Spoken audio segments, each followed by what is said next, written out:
Hello दोस्तों, mind dose channel में आपका स्वागत है। आज हम स्वयं में विश्वास बुक का समरी जानेंगे, जिसका राइटर डॉक्टर जोसेफ मर्फी जी हैं। तो शुरू करते हैं।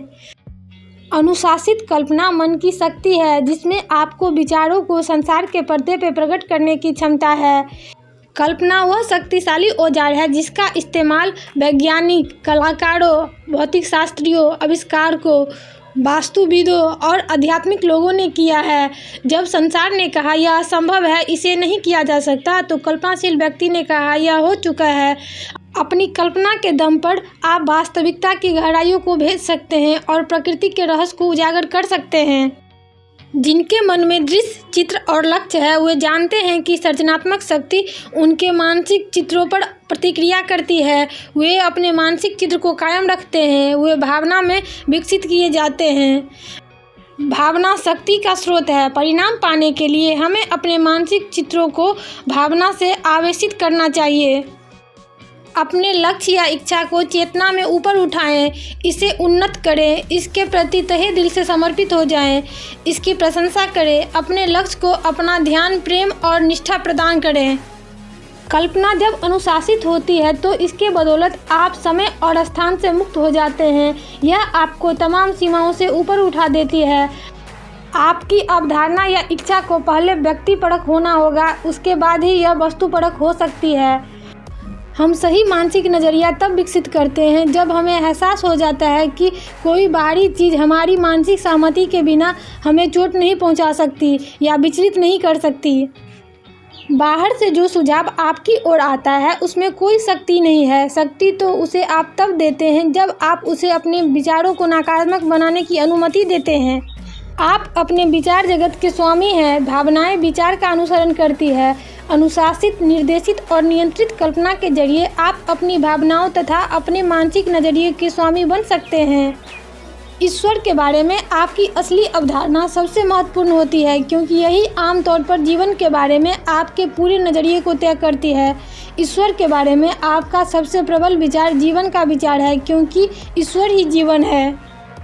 यदि आपका प्रबल विचार या नज़रिया यह है कि ईश्वर आपके भीतर आध्यात्मिक शक्ति है जो आपके विचार पर सकारात्मक प्रतिक्रिया करती है, और चूंकि आपका आदतन सोच सृजनात्मक और सद्भावपूर्ण है, इसलिए यह शक्ति सभी तरीकों से आपका मार्गदर्शन करती है, वह समृद्ध बनाती है। आप जिन मानसिक चित्रों पर आदतन ध्यान केंद्रित करते हैं, उसी के अनुसार अपने अनुभव के बाहरी संसार को ढालते हैं, आकार देते हैं और स्वरूप देते हैं। कल्पना जब अनुशासित, आध्यात्मिकृत, नियंत्रित और निर्देशित की जाती है तो यह मनुष्य के सबसे उन्नत और प्रशंसनीय गुण बन जाती है।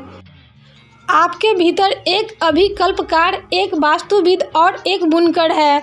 यह आपके मन, विचारों, भावनाओं और विश्वासों के वस्त्र को लेकर उन्हें जीवन में ऐसे ढांचों में बुन देता है। कल्पना ही वह नदी है जो आपको ईश्वर तक मनोवैज्ञानिक रूप से वापस बहने में सक्षम बनाती है। धाराएं आपकी विचार और भावनाएं हैं, साथ ही प्रेम और सद्भावना का प्रकटीकरण भी, जो आपके पास से बाकी लोगों की ओर जाता है।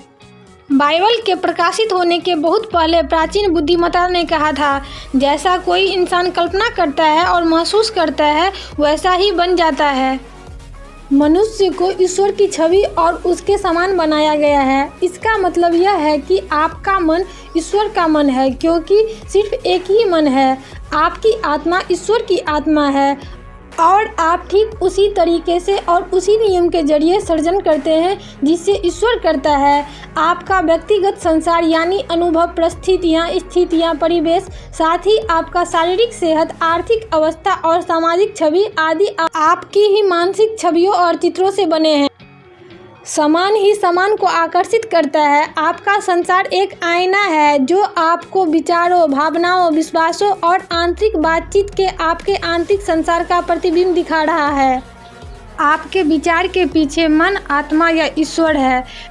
केंद्रित, निर्देशित विचार व्यक्तिपरक स्तरों तक पहुंचाते हैं। उनमें गहनता का निश्चित अंश होना चाहिए। गहनता एकाग्रता से हासिल की जाती है। एकाग्रता का मतलब है केंद्र पर लौटना और अपने भीतर की असीम शक्ति पर मनन करना, जो मुस्कुराती शांति में पसरी होती है। सही तरीके से एकाग्र होने के लिए आप अपने मन के पहियों को रोक देते हैं और एक शांत तनाव मुक्त मानसिक अवस्था में दाखिल हो जाते हैं। जब आप एकाग्र होते हैं तो आप अपने विचारों को समेटते हैं और अपना सारा ध्यान अपने आदर्श लक्ष्य या उद्देश्य पर केंद्रित करते हैं। अब आप एक केंद्रीय बिंदु पर हैं जहां आप अपना पूरा ध्यान और निष्ठा अपने मानसिक चित्र को दे रहे हैं। केंद्रित ध्यान का विधि आवर्धक लेंस से मिलती जुलती है। यह सूर्य की किरणों को फोकस करने वाली बात है। आप सूर्य की गर्मी के छितरे हुए कंपनों और केंद्रीय बिंदु से निकलने वाले कंपनों का प्रभाव के बीच में फर्क देख सकते हैं। आप आवर्धक लेंस से किरणों को इस तरह केंद्रित कर सकते हैं कि वे किसी खास वस्तु को जला दे। आपके मानसिक चित्रों पर केंद्रित सतत ध्यान भी इसी तरह की गहनता हासिल करता है। छवि के बनने से पहले आपको ये मानसिक नाटक कई बार दोहराना पड़ सकता है, लेकिन निरंतर या सतत कल्पना ही ज़्यादा गहरे मन को भरने का रहस्य है। मनुष्य का चेतन मन मोटर है, अवचेतन मन इंजन है। आपको मोटर चालू करनी होगी और इंजन काम करने लगेगा। चेतन मन डायनेमो है जो अवचेतन मन की शक्ति को जागृत करता है।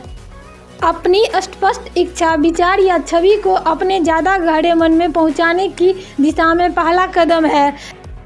तनाव मुक्त होना, गति को धीमी करना और स्थिर व शांत मन होना। मन का यह शांत तनाव मुक्त आरामदेह नजरिया बाहरी मसलों और झूठे विचारों को रोकता है ताकि वे आपके लक्ष्य के मानसिक अवशोषण में हस्तक्षेप न करें। आपके भीतर एक शक्ति है जो उसे प्रकट करने में सक्षम है, इसकी आप कल्पना करते हैं और सच मानते हैं। ईश्वर अपने कामों में हमेशा सफल होता है। मनुष्य के पास सफल होने के लिए सारे साधन हैं क्योंकि ईश्वर उसके भीतर है। ईश्वर की सारी विशेषताएं, गुण और शक्तियां उसके भीतर है। आप जीतने, विजय होने और नियंत्रण में रहने के लिए पैदा हुए हैं। ईश्वर की बुद्धिमत्ता, प्रज्ञा और शक्ति आपके भीतर है, मुक्त होने का इंतजार कर रही है और तमाम मुश्किलों के पार उठने में आपको सक्षम बना रही है। आपके आस्था के अनुरूप ही आपके साथ किया जाता है। ईश्वर में आस्था यह एहसास है कि सिर्फ एक ही आध्यात्मिक शक्ति है जो सर्वत्र व्याप्त है, सर्वज्ञाता है, सर्वशक्तिमान है, समूचा प्रेम, समूचा प्रकाश, समूचा सौंदर्य, समूचा जीवन और मुश्किल समय में सदा मौजूद सहायता है। जान ले कि उसकी शक्ति आपके विचार पर प्रतिक्रिया करती है।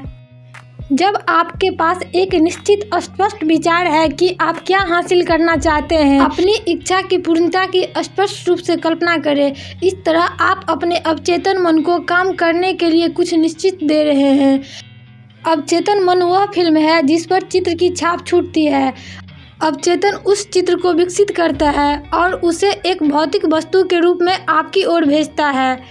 कैमरा आप हैं जो चेतन रूप से केंद्रित ध्यान द्वारा अपनी इच्छा को साकार करने की कल्पना करते हैं। जब आप एक तनाव मुक्त प्रसन्नचित्त मनोदशा में ऐसा करते हैं तो चित्र अवचेतन मन की संवेदनशील फिल्म पर अंकित हो जाता है। ज़्यादा गहरे मन आपके विचार पर प्रतिक्रिया करता है। अवचेतन, जिसे कई बार व्यक्तिपरक या ज़्यादा गहरा मन कहा जाता है, अचेतन बुद्धि को सक्रिय कर देता है जो उस व्यक्ति की सफलता के लिए आवश्यक सारी परिस्थितियों को उसकी ओर आकर्षित करती है।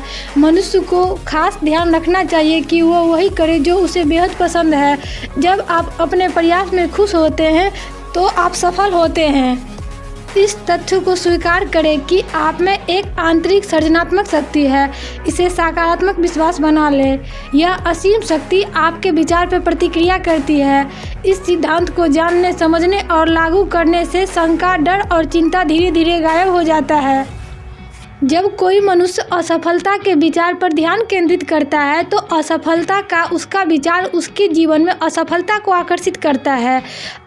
अवचेतन असफलता के विचार को उसका आग्रह मान लेता है और उसे इसके अनुभव में प्रकट करने लगता है क्योंकि वह असफलता के बारे में सोचने की मानसिक अभ्यास में जुड़ा रहता है। अवचेतन मन कोई भेदभाव नहीं करता है, इसलिए अपनी विचार की निगरानी करना चाहिए क्योंकि अपने विचार से ही कोई व्यक्ति सफल या असफल होता है।